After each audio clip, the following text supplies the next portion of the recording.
रंग, चव अप्रतिम. जेवढी रंग आणि चव दिसायला जेवढं सुंदर दिसते त्यापेक्षाही अप्रतिम अशी लागते. आणि कधी कोणी जर बनवली नसेल, जो पहिल्यांदा बनवत असेल तो पहिल्याच प्रयत्नात परफेक्ट बनवेल एवढी सोपी रेसिपी आहे.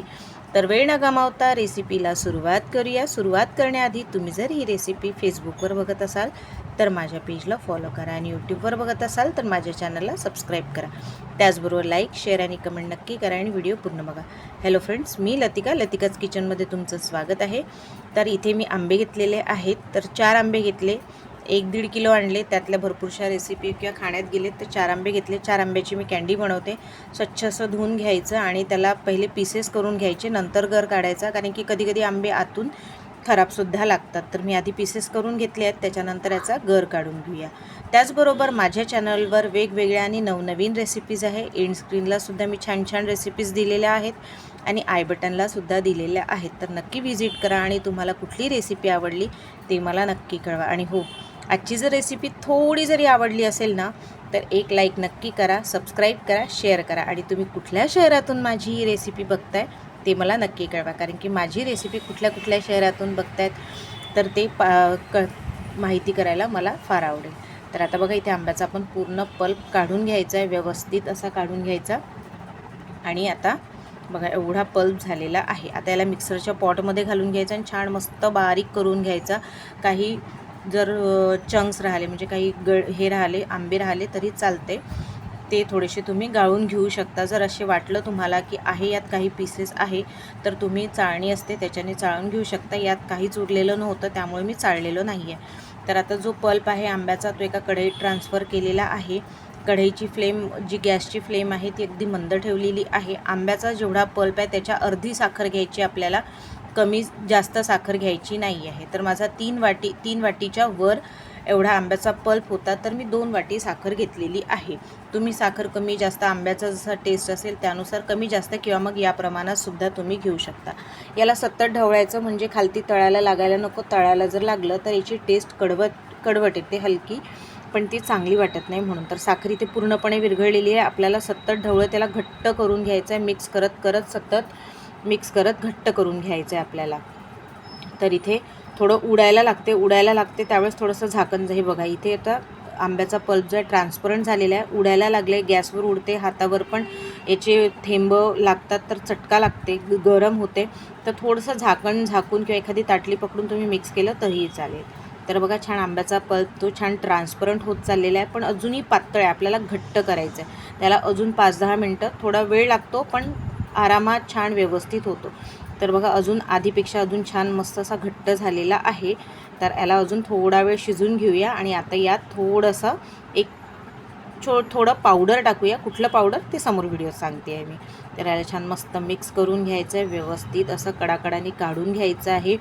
खूप मस्त असा सुगंध घरभर छान येतो. तर हे पावडर आहे, कॉर्नफ्लॉवर आहे.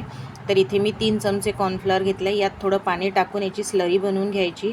तर असं घोटून, आणि जेव्हाही आपल्याला कुठल्याही पदार्थात टाकायचं आहे त्यावेळेस ही स्लरी फिरवून घ्यायची, जेणेकरून कॉर्नफ्लॉवर खालती बसते, ते कॉर्नफ्लॉवर खाली बसलेलं पूर्ण सुटलं पाहिजे म्हणून. तर बघा टाकायचं असं व्यवस्थित घोटून घ्यायचं आणि मगच कुठल्याही पदार्थात टाकायचं, म्हणजे कॉर्नफ्लॉवर खाली बसत नाही आणि आपल्याला एक्स्ट्रा पाणी यूज करावं पण लागत नाही. तर मी आता इथे बघा छान असं घट्ट झालेलं आहे. आंब्याचा पल्प छान घट्ट होऊ द्यायचा, त्यानंतरच घालायचा म्हणजे चांगलं होतं.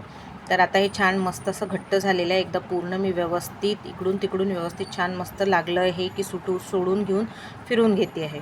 तर आता ही स्लरी टाकून घ्यायची बघा, एकदा असं घोटून घेते आहे, त्यानंतरच हे घालून घ्यायचं. तर हे घालून घेतलं आहे आणि त्यानंतर याला सतत फिरवायचं आणि मस्त असं घट्ट व्हायला सुरुवात होते.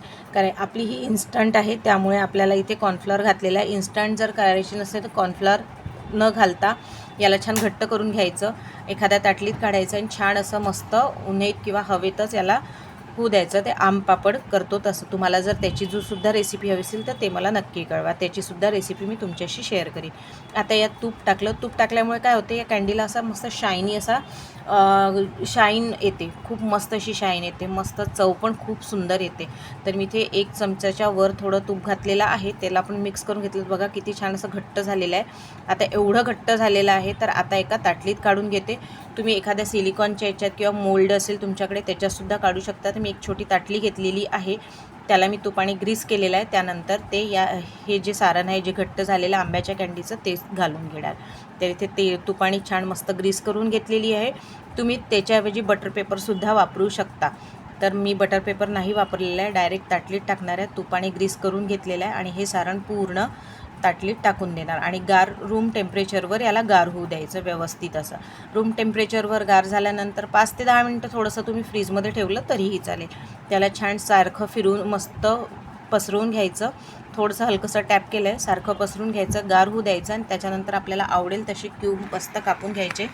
तर आता बघा मस्त असं गार झालेलं आहे. छान अशी शाईन पण आलेली आहे, मस्त रंग आलेला आहे. रंग तर खूपच सुंदर आलेला आहे. यात आपण फूड कलरसुद्धा न वापरता एवढं छान आलेला आहे रंग.